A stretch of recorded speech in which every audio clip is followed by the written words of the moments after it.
Pernah nggak kalian ngalamin kejadian yang sama kayak saya? Ketika performance CPU ngedrop ke minimal clock yang kalau di contoh saya, ini cuman maksimal jalan di 0,4 giga.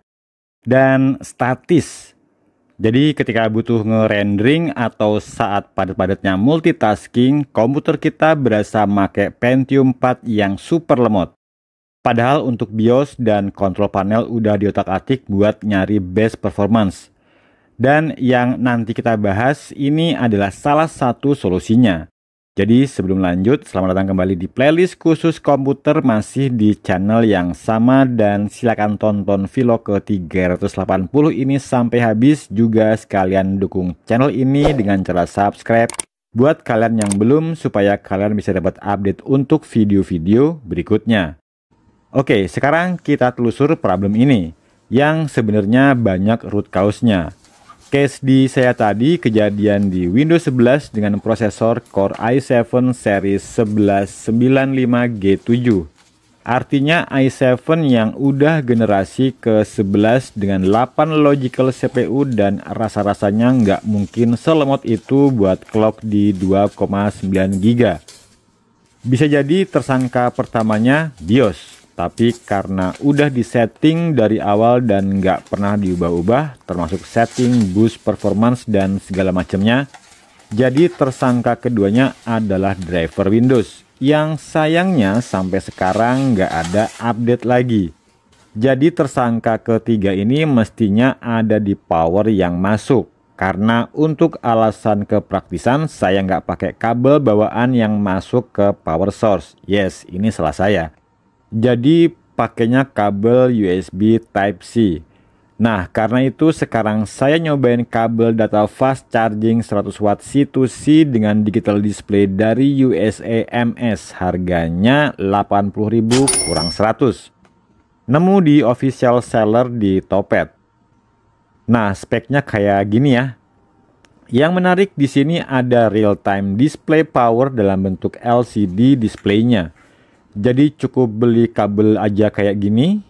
Serinya SJ546, dan moga-moga masalah saya tadi bisa case close. Oke, gini ya tampilan LCD-nya nanti. Oke, cukup. Dan sekarang kita lanjut buat ngebuka barang dari kotaknya. Nah, sambil buka sambil cerita. Jadi soal tersangka tadi sebenarnya nggak cuman cukup 3 ya. Karena bisa juga dari faktor-faktor yang lain. Kayak contoh di beberapa forum hardware, para netizen di luaran sana mengklaim ada bugs di Windows 11 dengan ramuan hardware tertentu. Artinya intermittent, nggak terjadi secara general. Kalau ini solusinya bisa downgrade Windows. Karena bisa jadi driver Windows sebelumnya malah match dengan hardware kita. Oke, udah kebuka dan ini dia kabelnya. Dalamnya lagi udah kosong. Nah, ini kabelnya lumayan padat dan solid ya, dengan bahan zinc alloy atau campuran baja seng. Dilengkapi juga dengan tali perekat kayak kabel-kabel premium. Nah, ini dia. Panjangnya 1,2 meter. Dengan pembungkus logam di masing-masing ujungnya. Bener nih, kabelnya bener-bener kabel premium yang tebel dan berasa kaku gitu. Nah, kayak gini ya tebelnya. Dan di ujungnya kayak gini. Dengan material metal dan ada warna merah-merah gitu. Mungkin ini ada maksud tertentunya ya. Coba kita bandingin kabel saya yang sebelumnya ya. Oke, ini dia kabel sebelumnya.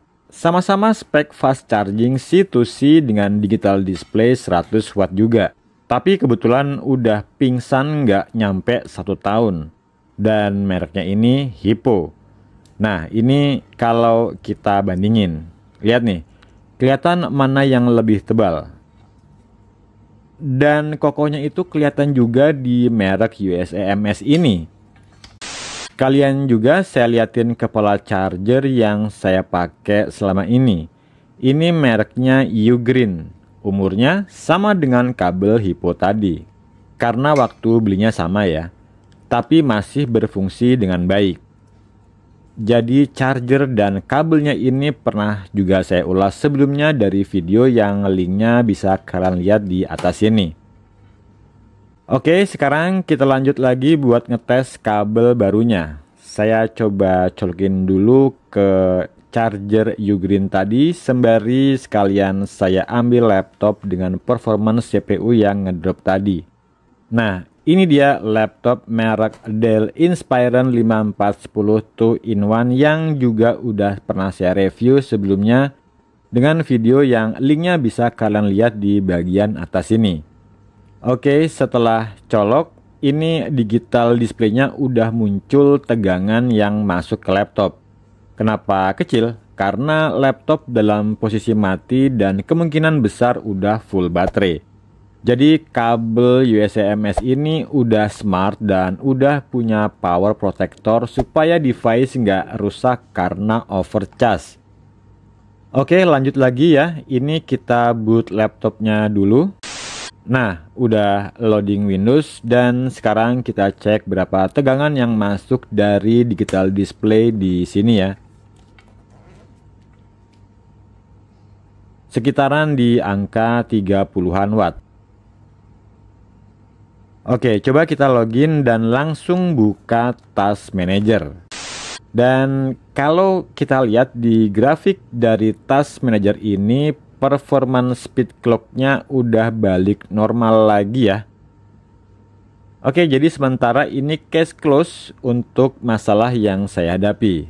Dan kesimpulannya, kabel data fast charging C2C dengan built-in digital display yang ada di pasaran memang sangat terbatas karena at least cuma 2 merek ini yang saya tahu. Sebenarnya fitur itu bisa dianggap nggak penting sih buat kita, tapi itu bisa jadi gimmick yang menarik karena faedahnya buat informasi ke user. Satu lagi hal yang menarik adalah garansi dari USB-MS ini. Panjang masih nyimpen box saat pembeliannya. Akhir kata, semoga awet dan nggak klaim garansi ya. Saya mau coba dulu barang ini minimal sampai setahun ke depan. Menurut kalian gimana? Awet nggak? Yuk silakan bebas tulis di kolom komentar di bawah ya. Jadi demikian video review USB-MS kabel data fast charging C2C dengan built-in digital display di edisi vlog kali ini. Silakan like dan share video ini bila kalian suka atau subscribe channel ini bila kalian belum. Terima kasih sudah menonton dan sampai jumpa lagi di video unboxing berikutnya. Ciao.